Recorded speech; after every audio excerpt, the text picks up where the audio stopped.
Hello, hello, hello. What a night for college basketball. I thought when I have the availability and free time, I would kind of review every night of college ball and talk about the different scores. It's going to be quick videos. Seems like something interesting to do. I love all sports. I love talking about sports. It's something to do. So why not?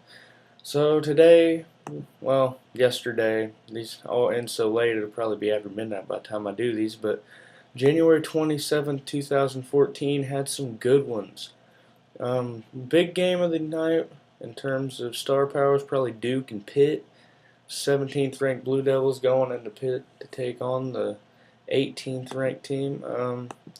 Duke really showed up in the second half. It was 34 to 32 at halftime, but Jabari Parker put up 21 on the night, and Duke was able to pull away by outscoring Pitt 46 to 33 in the second half. Really good game for Jabari and co. Big win that they really needed, honestly. It's their fifth straight. They're starting to really work themselves into a groove here. They're 6-2 in conference play now, trying to fight their way back up as they're only behind 6-1 Virginia and 6-0 Syracuse. So they've still got a shot at the ACC. They're really working toward it. We'll see what happens with them. Pitt, they're also 6-2. It's kind of a rough loss for them at home, but they'll take it and move on. Next game on the night was Charleston against William & Mary out in CAA. Pretty good game. Charleston was playing with the away team. They put up 34 in the first half to William & Mary's 25. Really looked like they were going to take it. But William & Mary came out firing in the second half, put up 49, and held Charleston to only 29 to actually pull off a 74 to 63 win. What a tale of two halves, 24-point difference. Next game on the night was Hofstra, 7-14 coming in, also in the CAA against Towson, who's 4-2 in the CAA. Towson's 13-8 on the year. They were projected to win, and they did pretty much everything they were supposed to. They won 76-58. Not really much to talk about on that one. Norfolk State, 6-2 in the MEAC. I love saying that. Played at Savannah State, who were only 7-14, but actually were 5-2 in the MEAC after this game. So this was surprising. Savannah State's kind of come out of nowhere. They played a pretty rough schedule to start their season off. I think it's teams like Pitt. They played freaking Florida, Baylor. They had some really tough teams and also lost some close games early on. They'd been winning in the MEAC kind of out of nowhere, trying to sneak into it, but they weren't able to win this one. Norfolk State 12-9. After this game on the road, were able to pull off a 56-49 win. Next on the schedule, we had Hampton and South Carolina State, both in the MEAC. I don't know what to think of this one. I don't know either team that well. Hampton was 9-10 coming into it. South Carolina State was 7-12, and Hampton's 5-2 in the MEAC, compared to 3-4 for South Carolina State after, and Hampton did what they were supposed to in this one. They were able to win this game 67-56, just outscoring them by 5 and 6 points in the two different halves, doing everything they were supposed to. Really worked out for them, and they got the W. Next, another MEAC team played a team that wasn't even in a conference. NJIT played Delaware State, who's in the MEAC, and NJIT and Delaware State both struggling. NJIT came into this 9-12. Delaware State was 4-14. NJIT was able to pull off the win, 65-59 in overtime over Delaware State. It's a really good game. One that saw low amounts of scoring. It was only 49-49 at the end of regulation. It was really a tale of two halves. Delaware State outscored NJIT by 8 in the first half, and NJIT outscored Delaware State by 8 in the second half and continued that into the overtime, outscoring them 16-10. A surprisingly score-happy overtime. And they got the win. Next game on the night, really one of the weaker games. It was the 5-15 Howard team going up against a 3-19 Bethune-Cookman team. Not a lot of wins, and there's a reason for that. Both teams are pretty terrible, but Bethune-Cookman was able to get the W at home, 58-47. They're now 2-6 in the MEAC compared to Howard's 3-3. The next game on the night was Morgan State going up against North Carolina Central.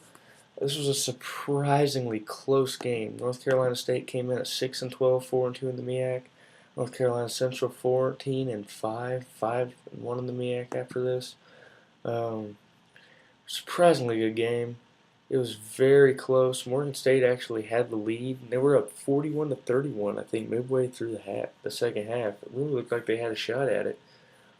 But Jay Copeland hit a three-pointer in the second half. NC Central went on a 16-2 run in the last 10 minutes, and they had a 47-43 lead with 4:26 left, and kind of just held on from there. It was a really close game. Props to Morgan State on playing good on the road, but NC Central was able to win the game like they were supposed to.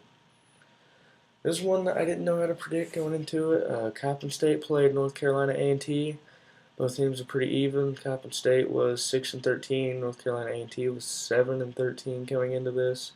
Coppin State was able to get the win, 70-54 on the road, and it's a really good win for them. Kind of keeps them in the MEAC contention. They're 4-3 in the conference now. Gives them a shot at it. Next, another battle of irrelevance type thing. Missouri Valley State played PV-A&M. Now, Missouri Valley State won 81-72. They're now 6-14 on the year compared to PV-A&M 6-13. Both teams that are struggling. Now, this was my favorite game of the night, probably just about everybody's. Oklahoma played Oklahoma State. The 8th ranked Cowboys came in 16-3, played the 23rd ranked Sooners on the Sooners court. They were 16-4. Really close game between two really good teams. Oklahoma, though, was able to get a lead early. They had Marcus Smart in foul trouble. He kind of struggled all night, and really that was kind of the key to the game.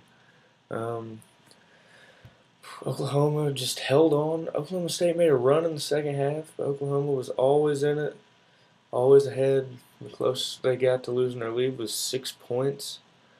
But Woodard hit a three with under 3 minutes left to put their lead up to 10, and they just held on from there.